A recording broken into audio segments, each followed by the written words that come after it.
Welcome to PCMC. I'm Mike Bongiorno. I'm here today with Vin Forte. Hey, How are you today, Vin? I think we all have election fatigue right now. We're recording this 3 days after the election, Yes. which means that we still don't have answers. If you're listening to this like a month from now, we might still not have answers. Yes, it's Friday, November 6th, and I've still got MSNBC on in the background.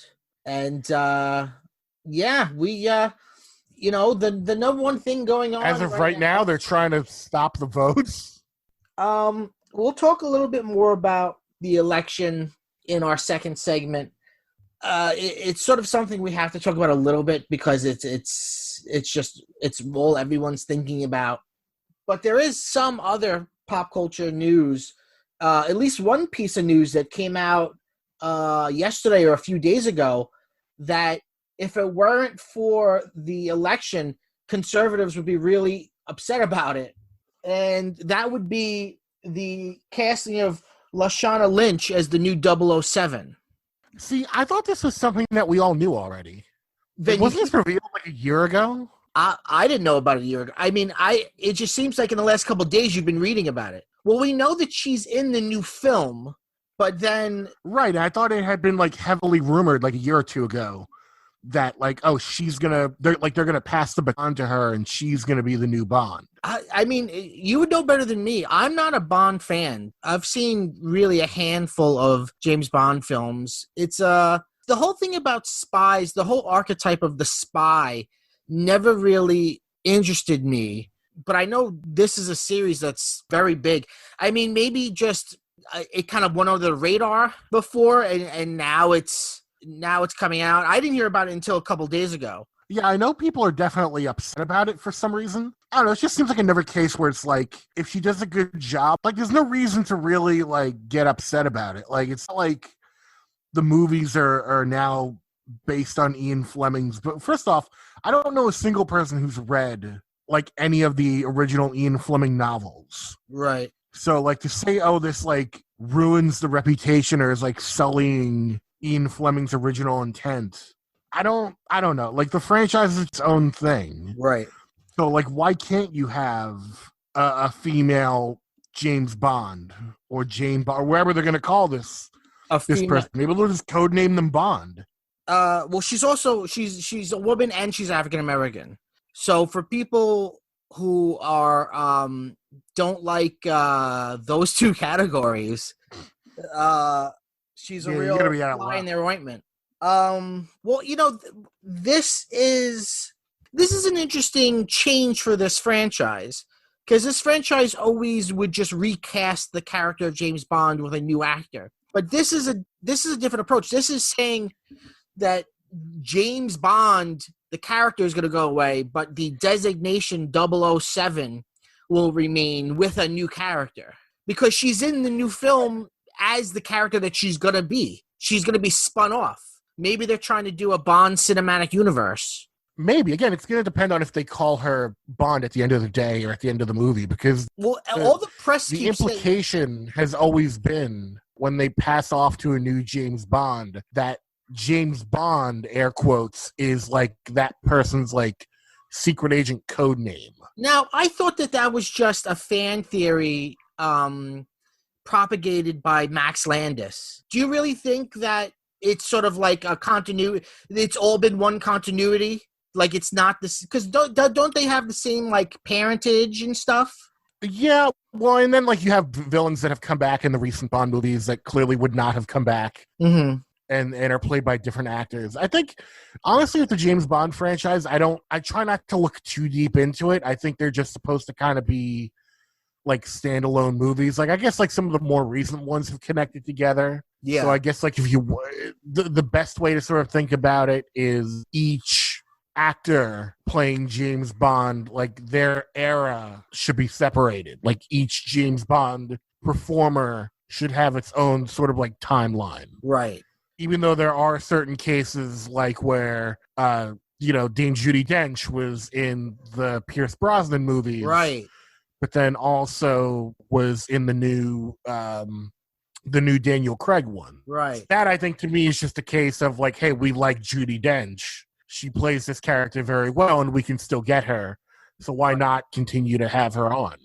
Which is like fine. Like if you're gonna play fast and loose with it and you're gonna tell me you're playing fast and loose, Right. then I don't really care.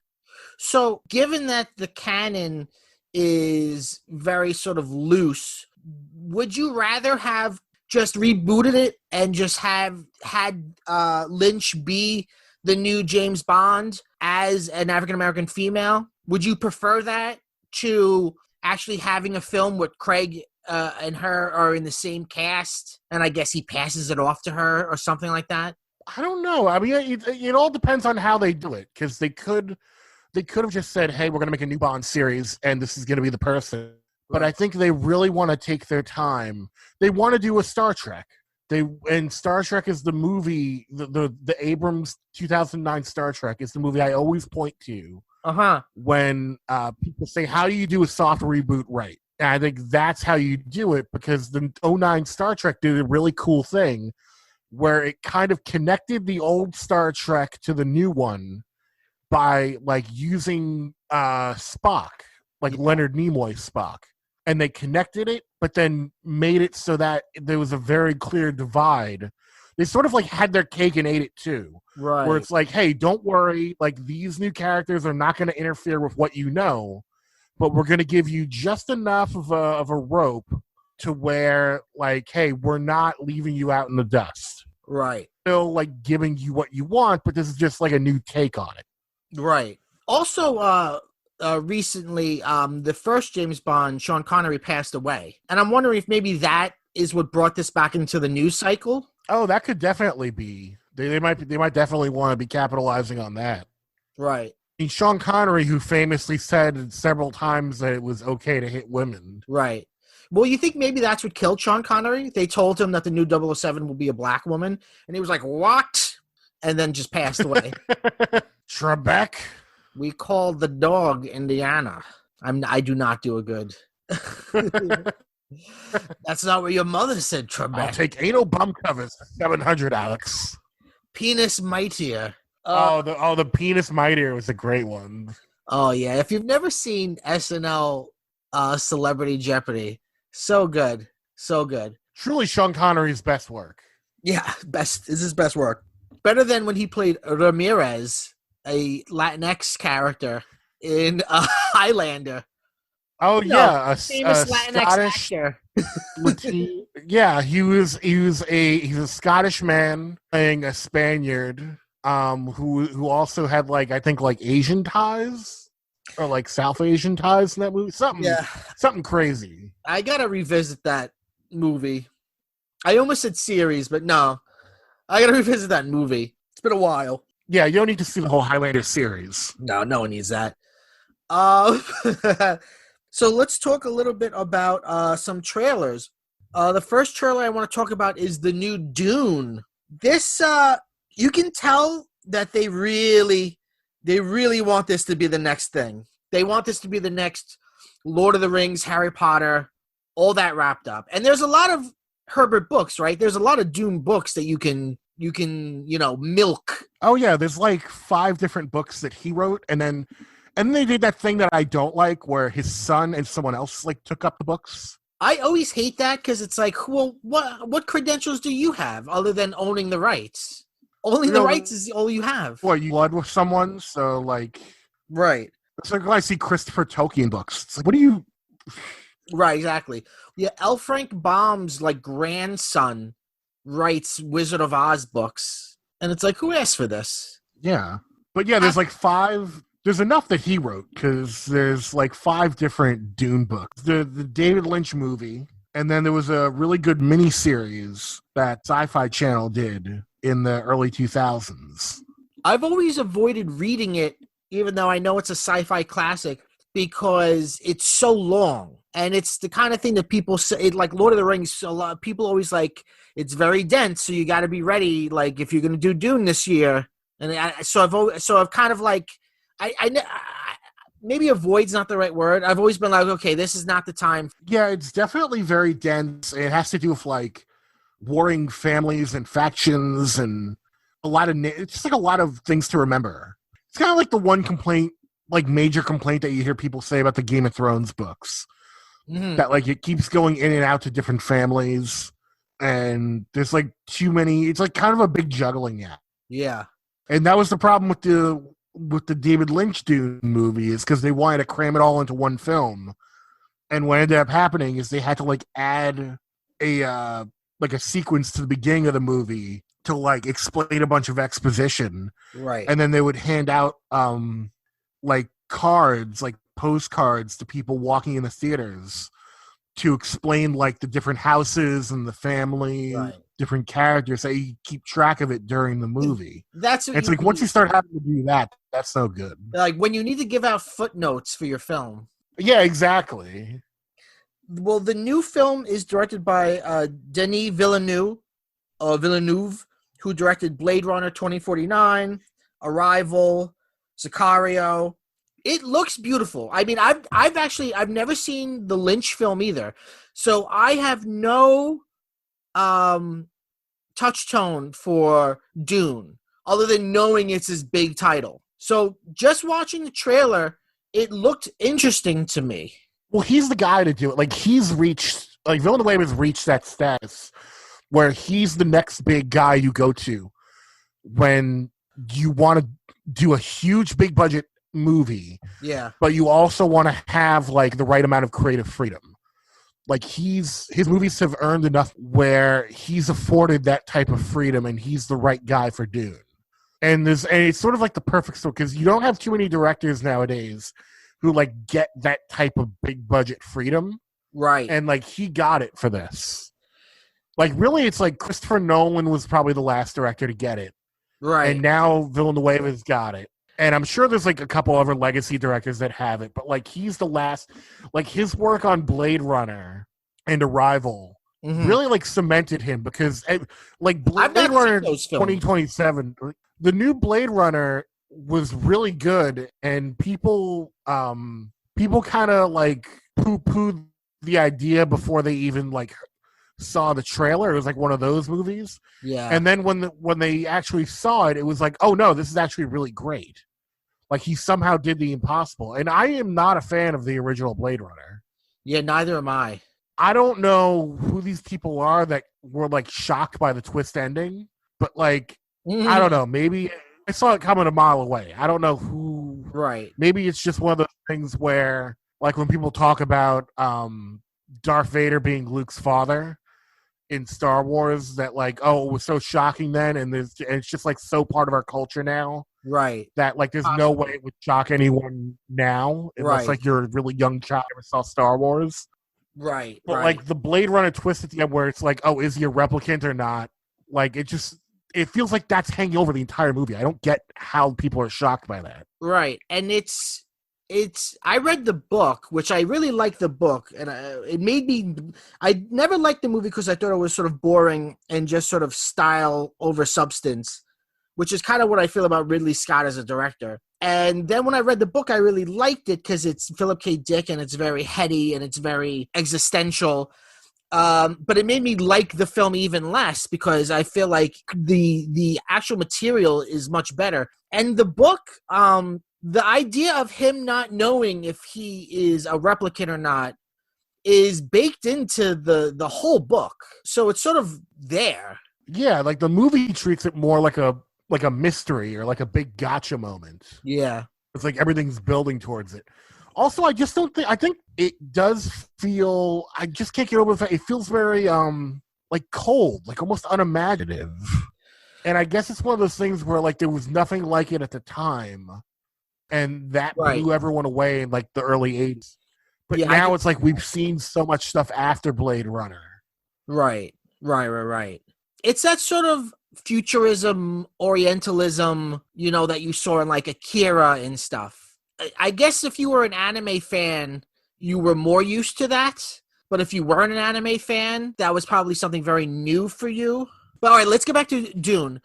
It looks really good. It's got, you know, obviously like it's called Dune. So there's this sort of aesthetic of deserts and sand, and everything seems sort of bleached and overly bright. It really comes The sort of like heat of it really comes through.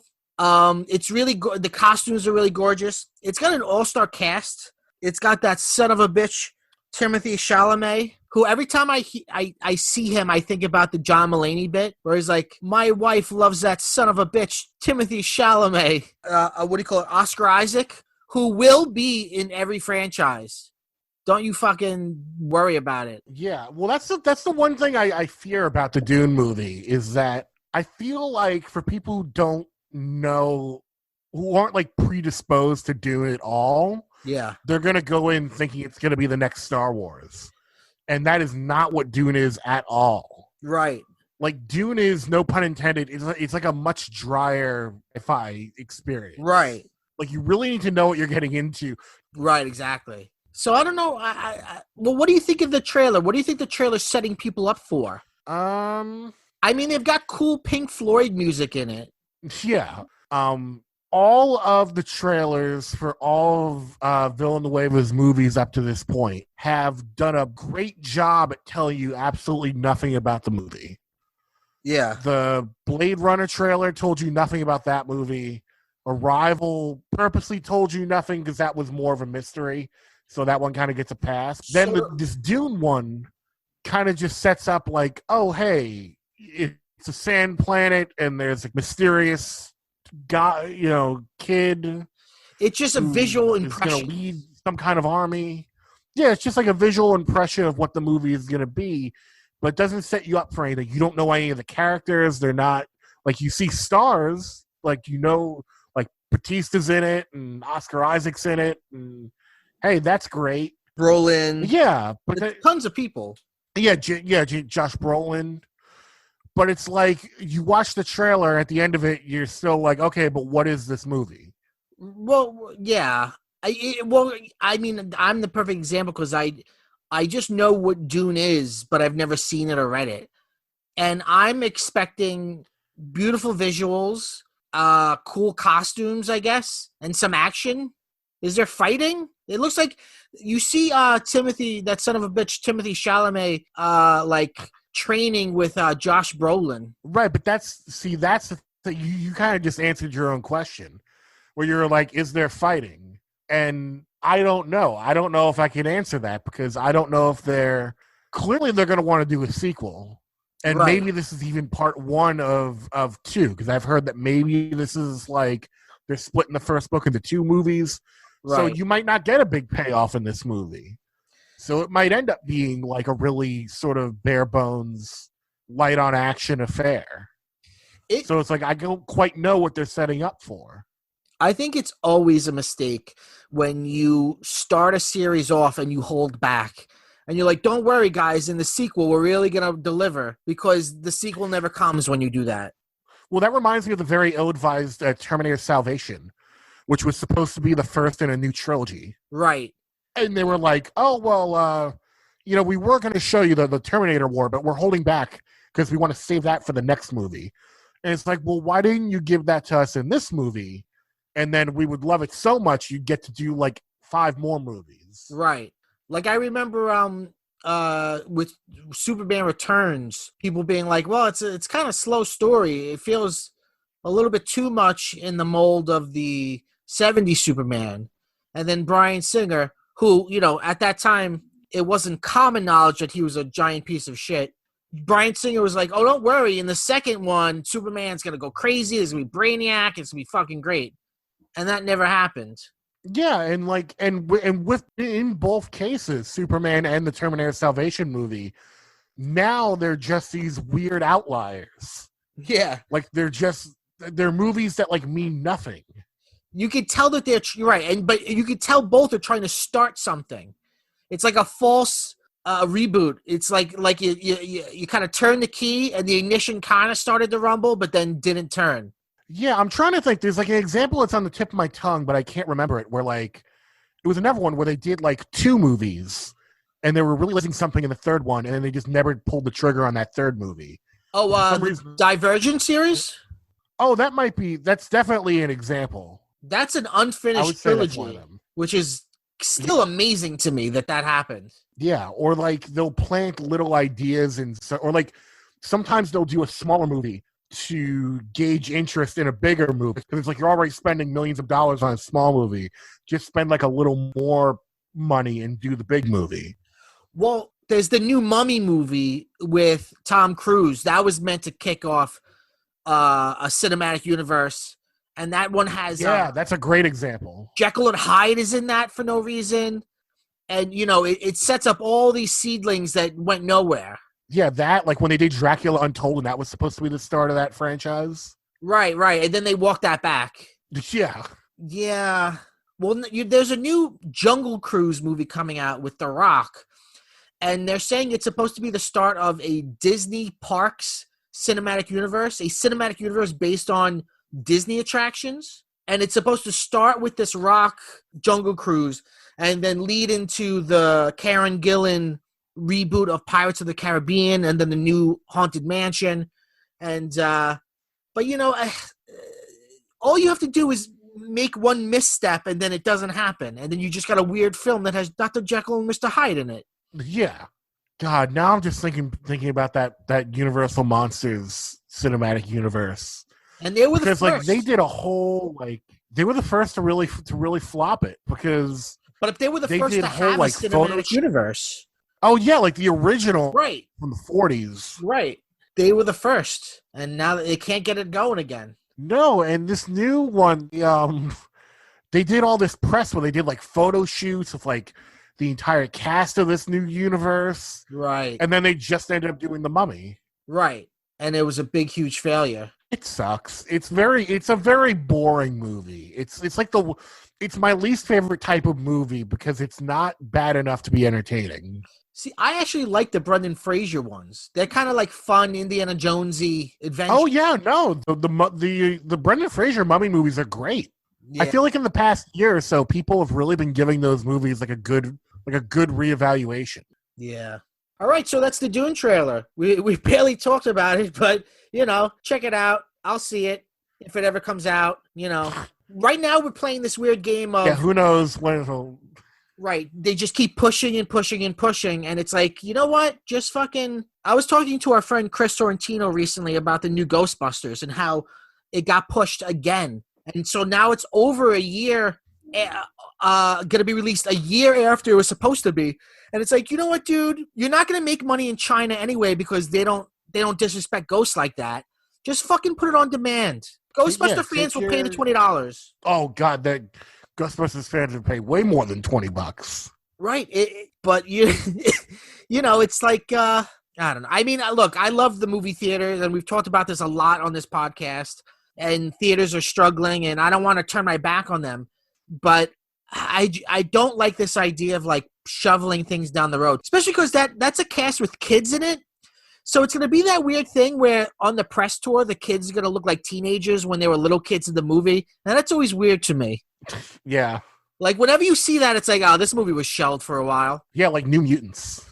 I know. Boy, that movie fucking finally got a release with like a fucking... Bleh. I know. It truly was the Fantastic Four of this year. Remember when there was like a hot second where people were like, hey, maybe this is going to be really awesome. Maybe this is a hidden gem. Yeah, there was a lot of talk because they went back and like reshot a bunch of stuff, but then like reshot the reshoots. Right. And then Kevin Feige was like, this is good. We should just put it out. They put it out and it was like, Yeah. All right. So let's talk about the trailer to the new Animaniacs reboot. It looks good. It does. I mean, the best compliment I can give is that it looks like Animaniacs. Yes. And I have to say, I like that it's 13 episodes because it means they can treat it preciously. One of the things I don't like about children's animated series is sometimes it's just so much of it. And I like that, like, you got 13 episodes. That they're going to treat each one with care. Yeah, 13 is like a good number for this kind of thing. Like, because you're right, a lot of series, like legacy series, go like 26 episodes, 29 episodes a season, or they could do the opposite, and they could be like, okay, we're coming back for a limited run of like 6 episodes. Right. And it's like, yeah, but that's not enough. Like 13 to 15 is like, that's the sweet spot. Right. And from the trailer, it seems like the plot is that they're kind of fish out of water because they haven't been around since the 90s. and they're kind of reacting. You see them coming out of graves. Yeah. Which is a funny image. Yeah, and then you've got, it's you see like the things you want to see, but then like with modern references, there's like a short little clip of like a Trump in there. Pinky and the Brain is looking at YouTube videos. Dot says something. Oh, there's a whole world of possibilities that they can play with. Oh yeah. Dot says something about mansplaining. So I think it could be. I think it looks good. It looks good from Steven Spielberg. Be the best thing Steven Spielberg's been a part of in like 15 years. I know. So when is the Tiny Toons coming back? That's coming back. I think that's coming to HBO Max. Oh really? I was just saying that rhetorically, but I'm not shocked. Look it up. It is actually coming back. Makes sense. They just announced it like a week or two ago. Yeah. Were you a fan of the original Animaniacs? Oh yeah.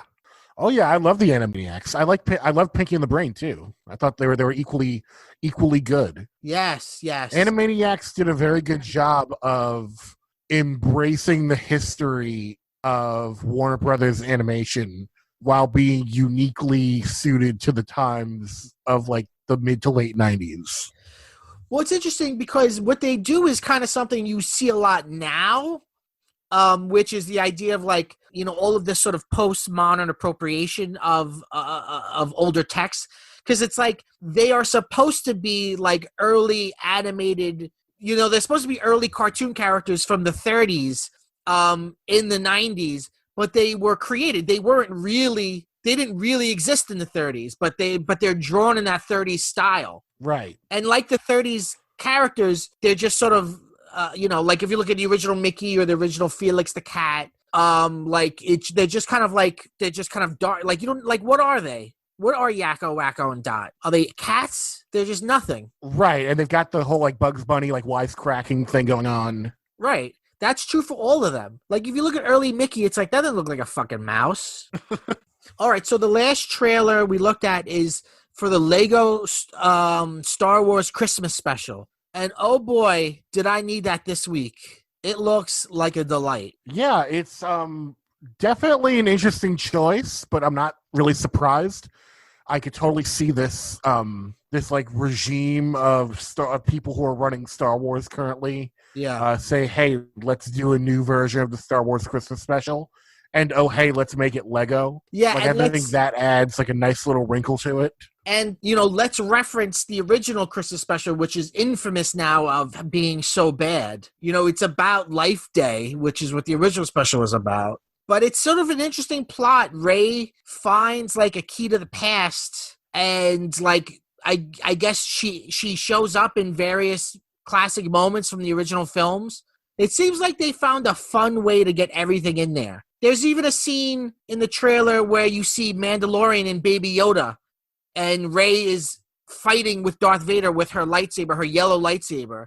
So I guess this takes place canonically after The Rise of Skywalker. And they see Baby Yoda and they stop and they're like, oh, so cute. So, it's like they got everything in there. Yeah, they're just kind of having fun of it. And it's interesting to see the Lego brand sort of branch out a little bit, because there's always been Lego Star Wars toys. Yes. But like, I feel like this is them taking like the Lego movie brand. Yes. Branching out a little bit and giving some of that like humor right into the Star Wars world. Right. What I like about it is it also doesn't spoon feed anything to you. It's sort of both canon and not canon.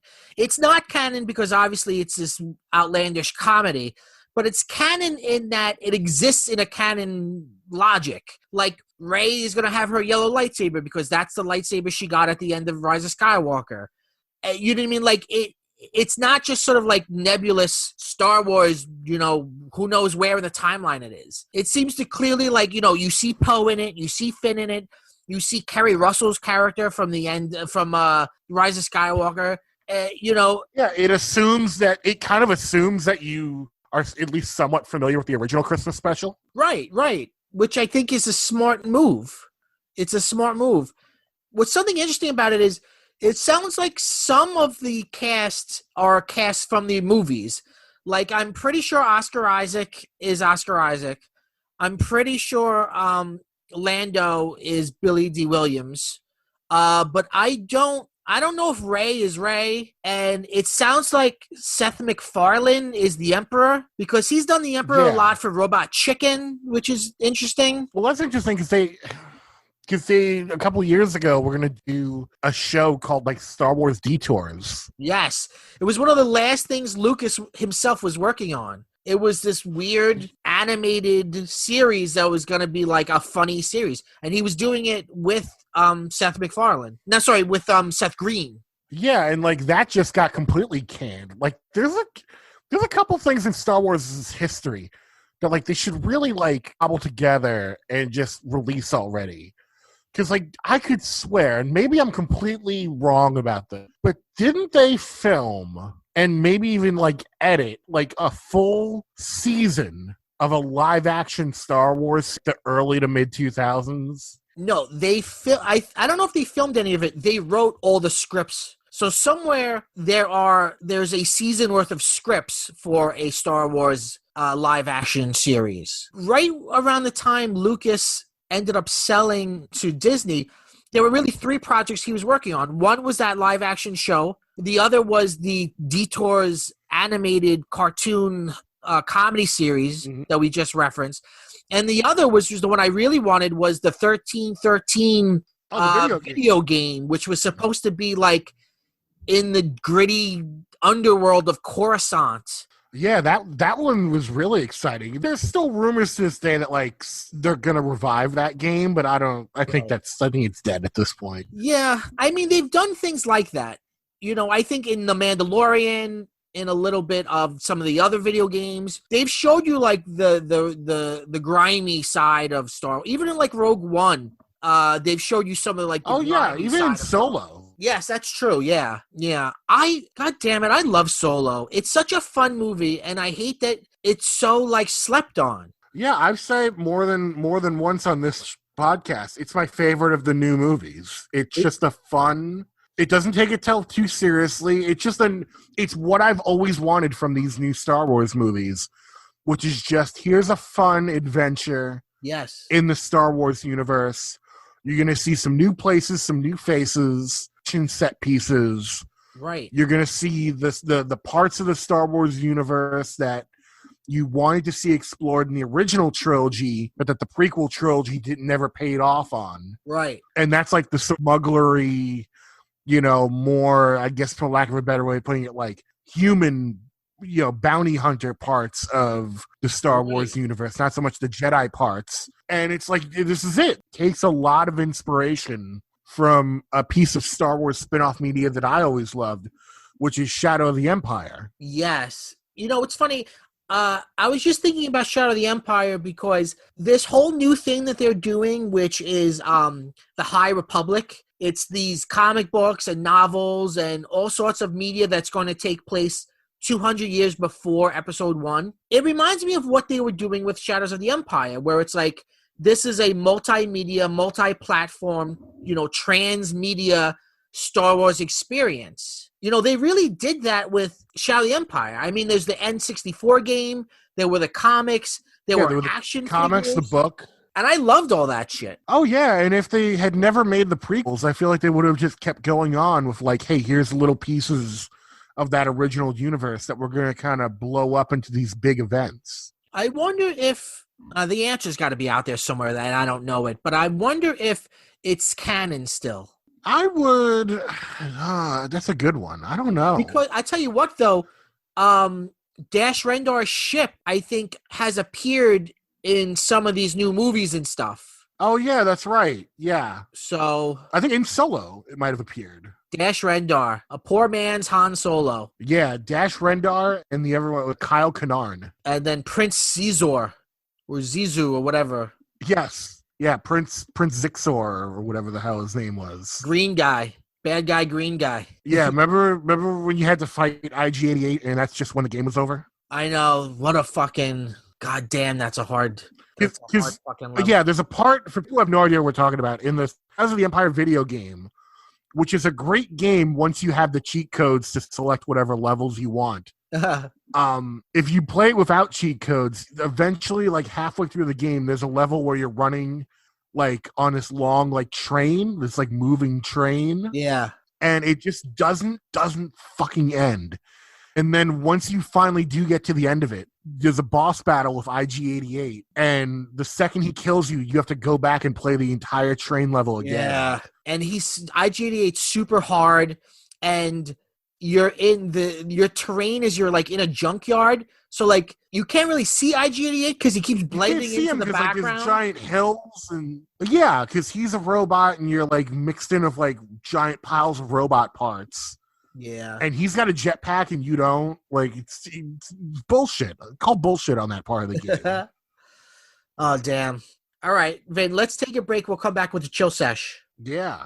New from PCMC Studios, Cuckoo Bananas, a comedy podcast about living with depression, anxiety, PTSD, and all the other things that make life difficult. Welcome to Cuckoo Bananas. Cuckoo Bananas. Bananas. Today, Bush Chunks. I'm just angry today. I'm just mad at the world today. Everything makes me angry. But let's talk about childhood. I think a lot of that insecurity is because of the narrative we're fed that you have to be beautiful if you're a woman. You have to. And I was like, well, I don't have coverage. And they're like, well, you could pay for the medicine. It's $10 million a pill. Everybody has got their shit. There's no person that life hasn't gotten to. Clonopin and weed, like cheese and a fine wine. In our interactions, we are not perfect. And the sooner we can acknowledge that, the sooner we can become better people to be in relationships with. So you want to come back in 2 weeks? And I'm like, yeah, absolutely. In my head, I'm like, I'm never coming back to this place ever again. Hey, you're really worthy and really wonderful, so take care of yourself. Do you have any diagnoses? Has anyone ever thrown some letters at you? A little particularly Cuckoo Bananas today. Me and Kate are not licensed professionals. We are not therapists, psychiatrists, or psychologists. Cuckoo Bananas, funny chats about serious stuff. Coming soon everywhere podcasts are available. If I want this podcast to be about anything, I want it to be about honesty. This is Cuckoo Bananas. All right, welcome back to PCMC. I'm Mike Bongiorno. I'm joined with Vin Forte. Vin, how was your break? Oh, it was good. Nothing happened. Nothing happened. So yeah, this is the chill sesh, and let's talk about something that has not been very chill, which is the 2020 presidential election and how we have experienced it through media. So my preferred 24-hour news network is MSNBC. Now, MSNBC is the liberal version of Fox. They are as far to the left as Fox is to the right. But unlike Fox, they don't spout incorrect falsehoods. That's, to me, a big difference. So I've been watching, the first night, actual election day, I watched MSNBC. And, things were happening, things were coming in, and then it sort of hit a big slowdown. Yeah. Part of the fun of watching MSNBC during an election is 2 words. Steve Kornacki. He and the Kornacki Cam. Yeah, I'm a big fan of the Kornacki. He always looks frazzled. He doesn't have a jacket on. He's going all over the big board, but he always knows what he's talking about. He's not like he never misses a step. He's good with math. Kornacki's the guy on MSNBC who deals with the big board. And, it's this big sort of like touch screen where he's touching things and comparing things to last election and zooming in and zooming out. He's got the energy of like Jeff Goldblum at the end of Independence Day when he figures out they're going to upload a virus to the aliens and kill them. That's his vibe. Yeah. Yeah, he definitely has a very frantic vibe. Where he's just kind of like jumping all over. Oh, you want to, like, Steve, why don't you jump into, you tell us what's happening in Georgia. Oh, you want Georgia? You fucking want Georgia? And then he'll just like press into Georgia and then give you like county by county all the stats. Right. And be like, well, Biden gets 1,000 votes here. Then his path to the White House has to go through Nebraska. So we got to touch on Nebraska now. Then we got to do this and that. And he's just like, adds calculus on the board. Like, it's insane. Right. But, he's not confusing. I think he really explains things in a very sort of simple mathematical way of likelihoods and the likelihood of, Trump winning, the likelihood of Biden winning. You gotta love. Yeah, he's a very. I'll tell you, I interviewed Steve Kornacki on my old podcast. He's a very, for as frantic as he gets, he's a very calming presence during an election because of the fact that he feels the least bias. Like he feels like a guy like from a different time, where he's just there to give you the facts. Like numbers don't lie. If this happens, yeah, exactly. Like, hey, like he just comes out and he's like, hey, here's the data. Here's how Trump could win. Here's how Biden could win. Right. You know, if this happens next, Trump's going to win. If this happens next, Biden's going to win. He's not trying to like obfuscate or make it seem like one person's going to win over the other.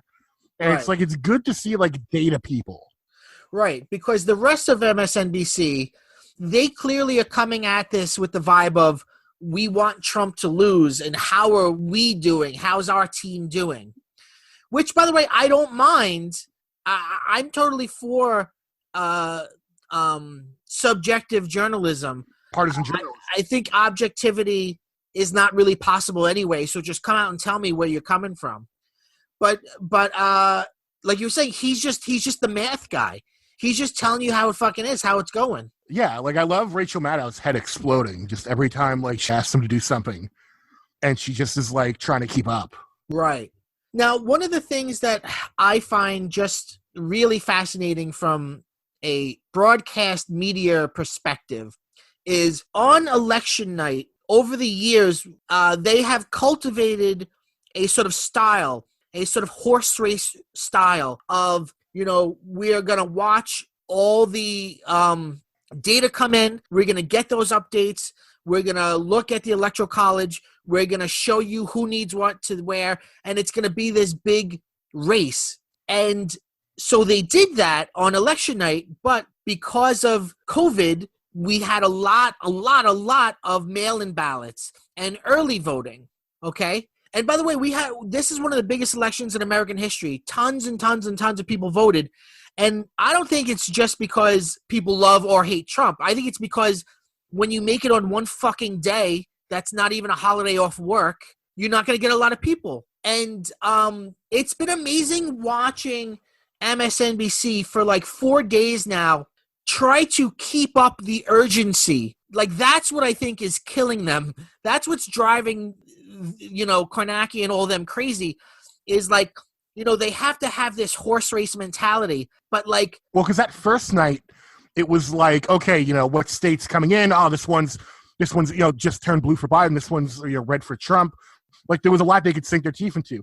Now it's like, oh, we just got an update. Steve, what's the update? Okay, we got 600 votes just came in from Macomb County. It's like, okay, well, that's not as exciting. Right. There's like 2 or 3 updates from Georgia every day. And it's like, okay, at 9:00, we're getting some more votes from Georgia. And it is to try to it's like they're spinning plates to try to keep up that energy. You could see them wearing themselves thin, because another thing, and look, it could go anyway. Maybe, by the time you hear this, somehow Trump won. But basically, the math has shown from, day one that it's kind of a foregone conclusion that Biden is going to win.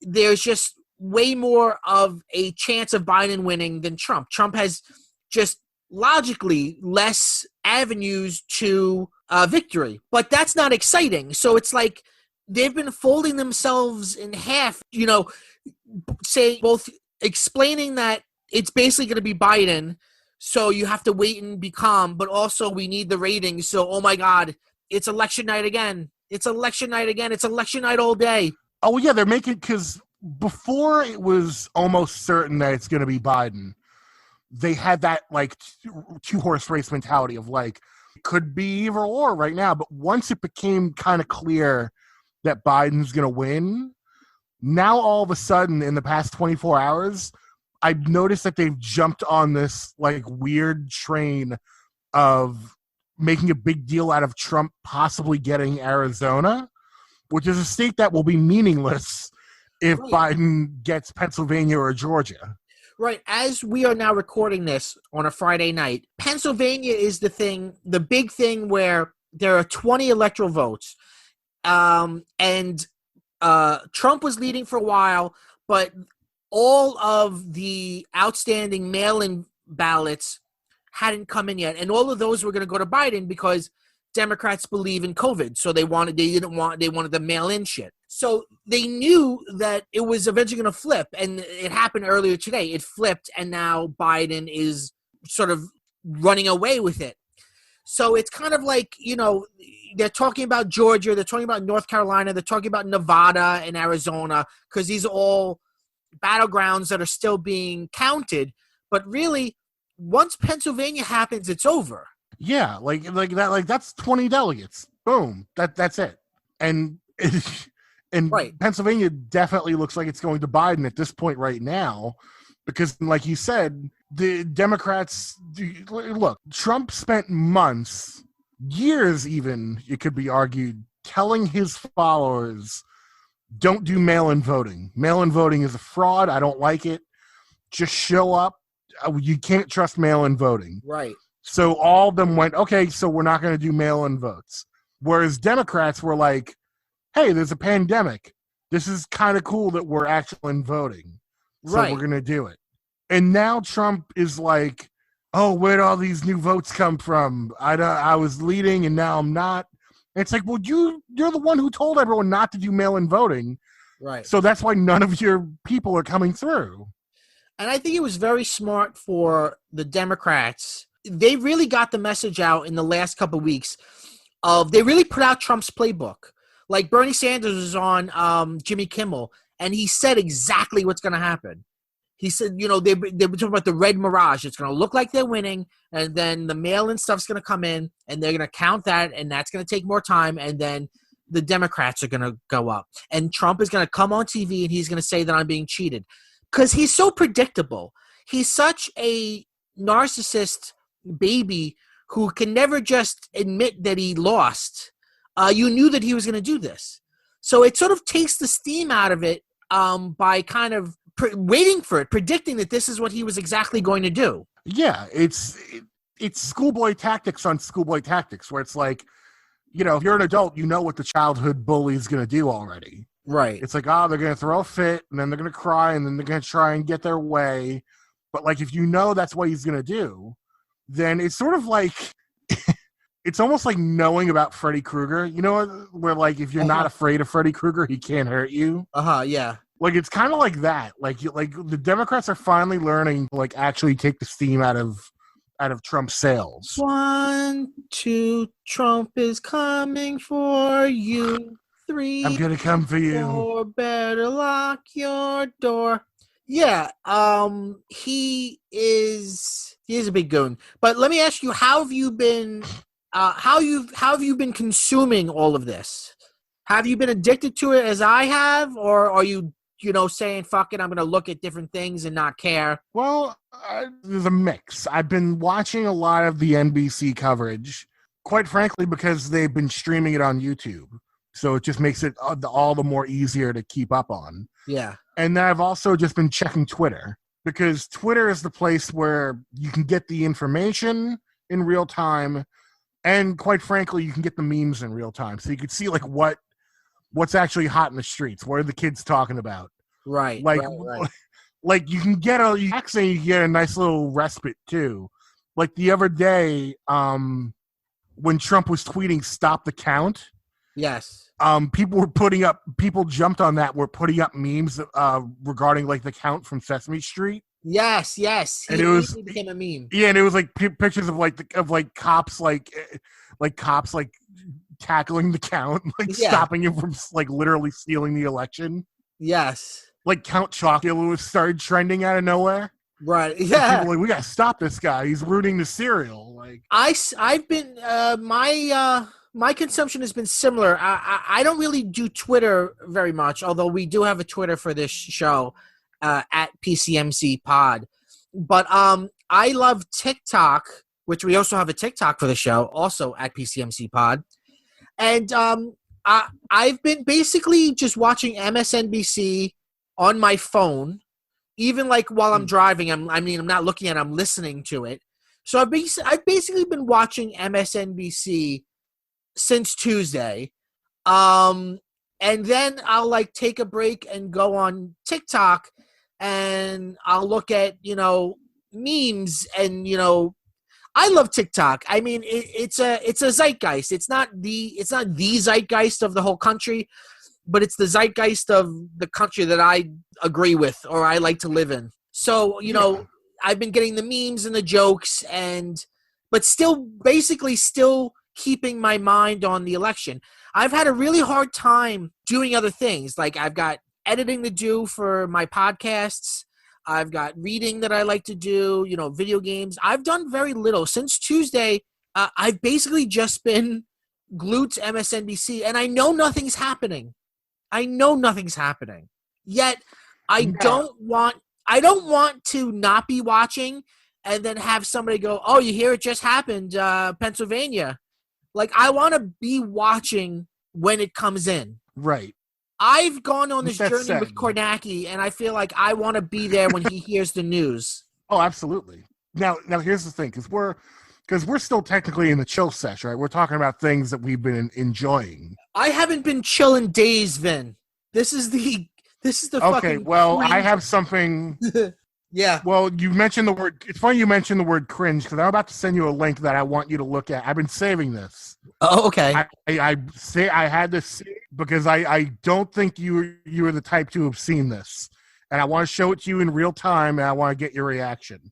All right. What I'm about to send you, I'll send it to you over Facebook, is for Kim Kardashian's birthday last week. Kanye West got her a hologram of her dead father giving her a birthday message. And he looks ripped right out of a PlayStation 2. And I'm just going to have you watch the message. How much did Kanye spend on this? I'm watching it. It's a little bit of the floating head thing. The head and body movements aren't working together. Honestly, for cheaper, he could have just hired David Schwimmer. Right. David Schwimmer did a great job playing Kardashian in The People vs. O.J. Simpson.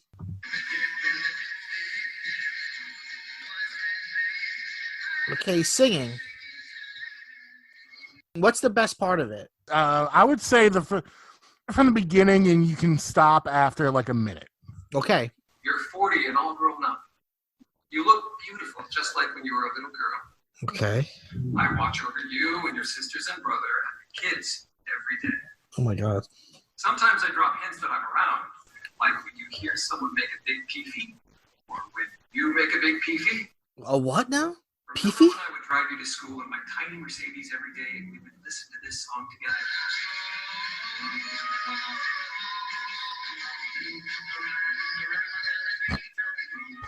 Okay. I mean, it's odd, but it's kind of sweet. Well, wait. Yeah. Okay. It's long and a hard road, but it's worth it. I'm with you every step of the way. The way that you're connecting with your roots and supporting Armenia means so much to me. You are a proud Armenian. I am a proud Armenian father. The most beautiful thing that I have witnessed is watching you grow your family. You married the most genius man in the whole world. Wow. Kanye West. Yeah, you could stop it around there. He made a hologram, big him up. Right. And also mentioned Big Peefy. Yeah. I don't know what that means. I know what it means, because Twitter was in a frenzy last week saying, what the fuck is Big Peefy? Yeah, what is and it? Apparently Peefy, okay, kids cover your ears. A peefee is a pussy fart. But didn't he say he did a peefee? He said, his tell for, hey, I'm watching over you, is when you hear someone make a big peefee or when you make a big peefee. A queef, if you will. Okay, so this is weird. You can tell that Kanye wrote it. Yeah. But I don't know. You know what?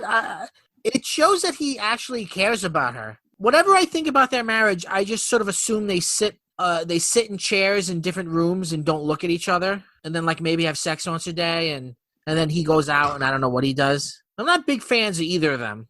No, but no, I'm sure he's no fan of you. I'm sure he doesn't listen to PCMC. He's too busy hanging out with Elon Musk and Joe Rogan. yeah. Oh boy, what a motley crew that would be. Well, that is kind of disturbing. But how much do these holograms go for? I want to make one. This is the thing. I don't know. Like, could one of us get a hologram of someone? It's like Cameo. Hey, Grandma, when you die, you're becoming a hologram. Yeah. Who do you get to voice him, though? That's the weird thing. I think from what I heard, they take like if you're famous enough where you've got a lot of dough lying around of yourself. Yeah. They like use that. So like the Roger Ebert thing. Wow, but did they really do that? Because it sounded pretty smooth. I thought they just had some sounded like record. That's bananas. I don't know. I read that they actually did use his voice. Well, that's insane. Well, with that chilling video, let us take another break, and we'll come back with Obsessions. I thought Halloween was over, but apparently not.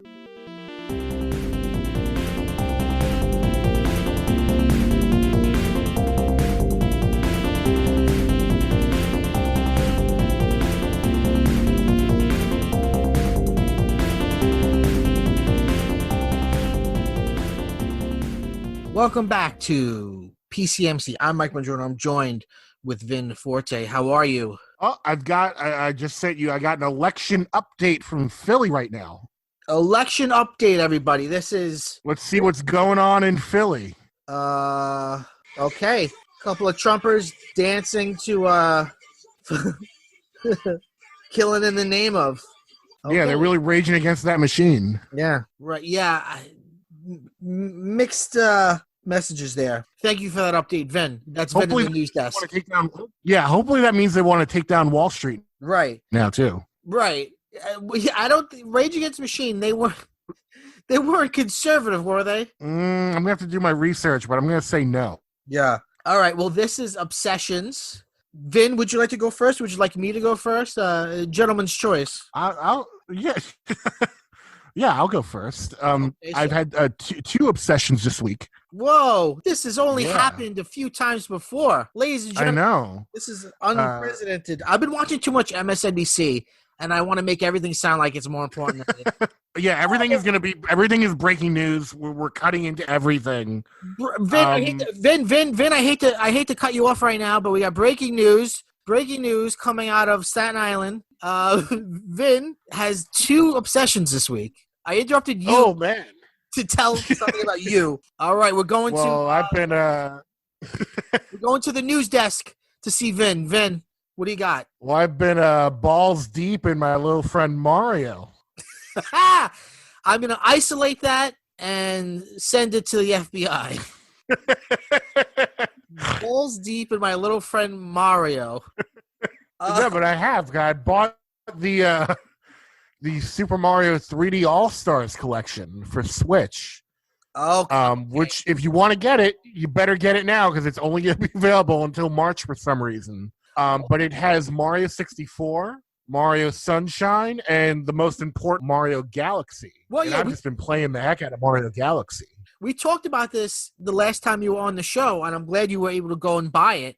So which of those three titles have you been spending your time playing? Really, Mario Galaxy, which is probably the best Mario game they've ever made so far.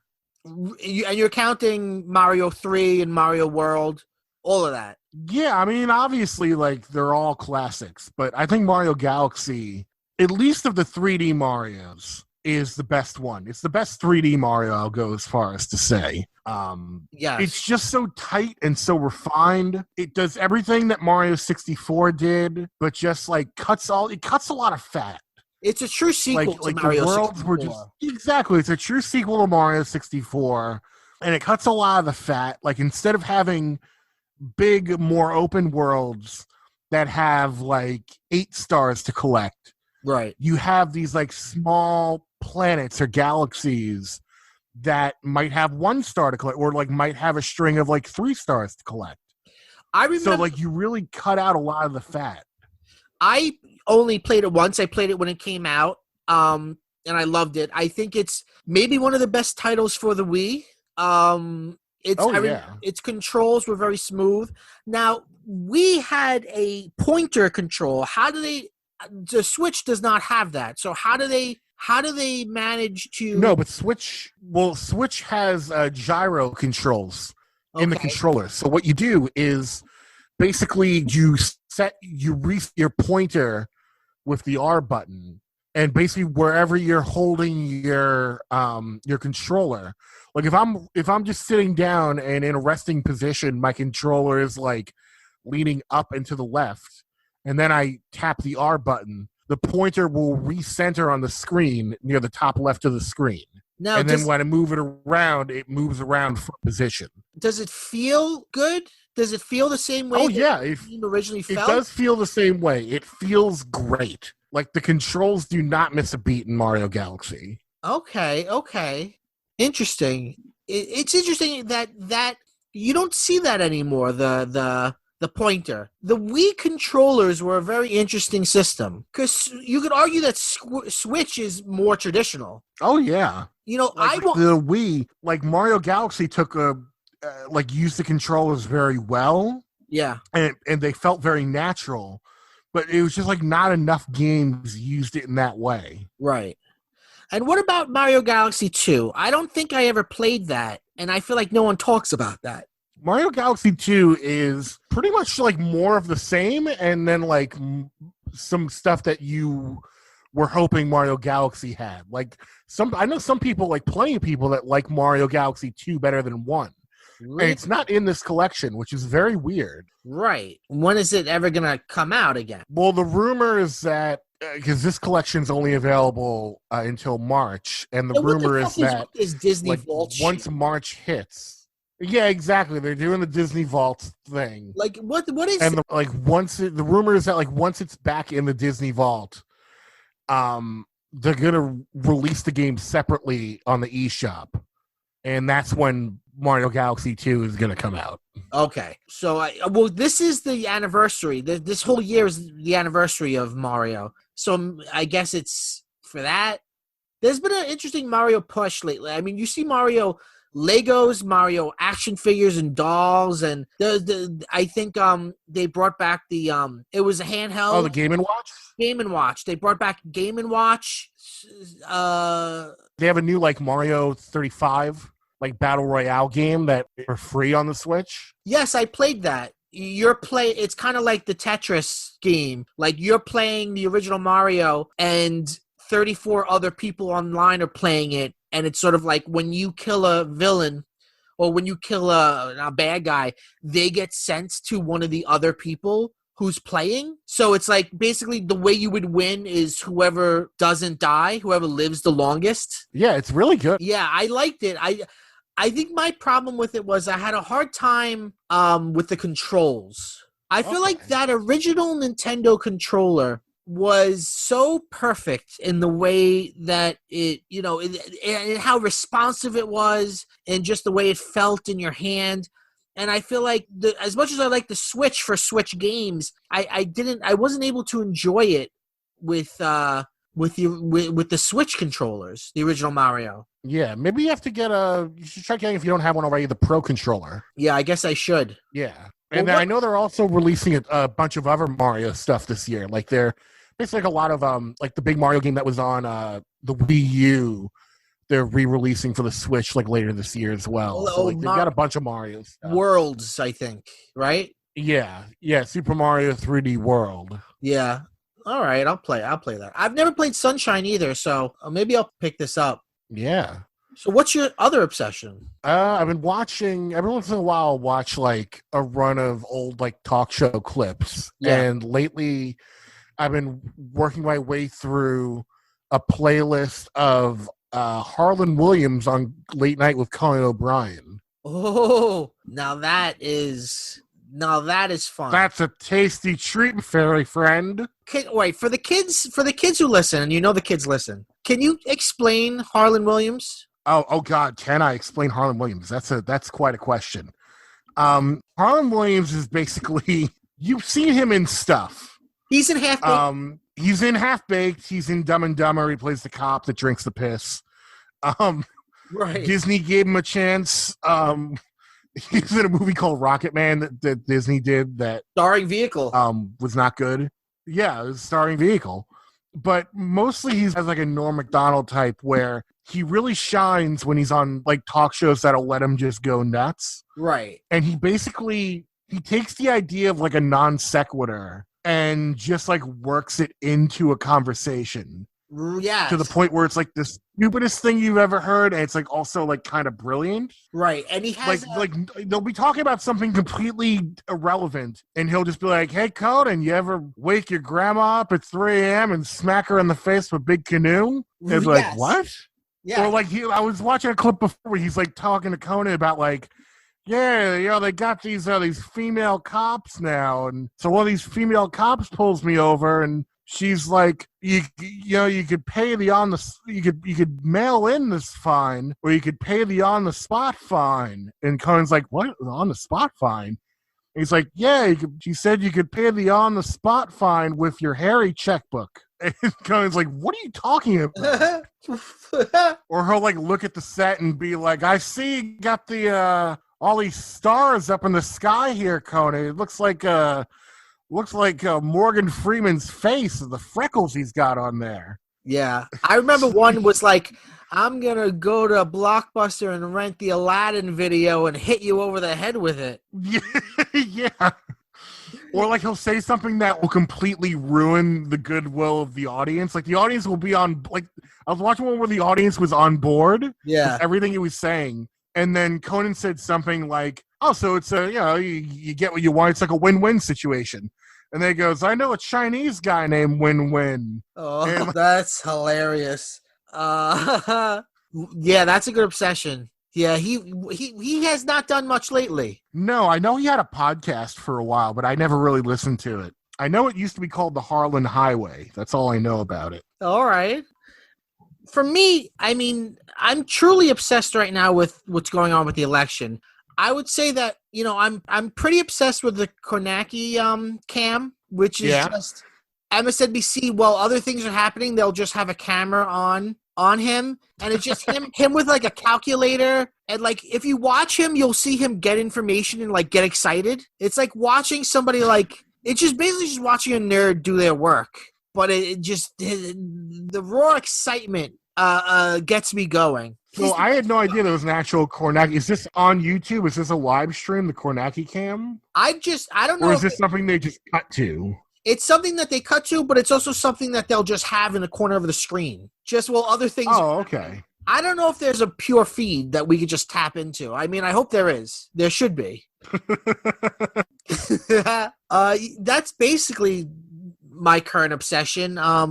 Hopefully we'll have an end to this, and everyone will be happy. That's gonna happen. Well, this has been a very not chill PCMC coming to Friday night of election week. I actually thought special election edition. Yeah, I actually foolishly thought earlier on, we can talk about the new president-elect on the podcast. Nope. Vin, thank you for being here. Oh, it was my pleasure. Vin Forte, everybody. This is PCMC. This podcast is available anywhere podcasts can be found. And hey, if you like hearing my voice, check out Cuckoo Bananas, also available anywhere podcasts can be found. Vin, we end every episode by saying, go bye-bye.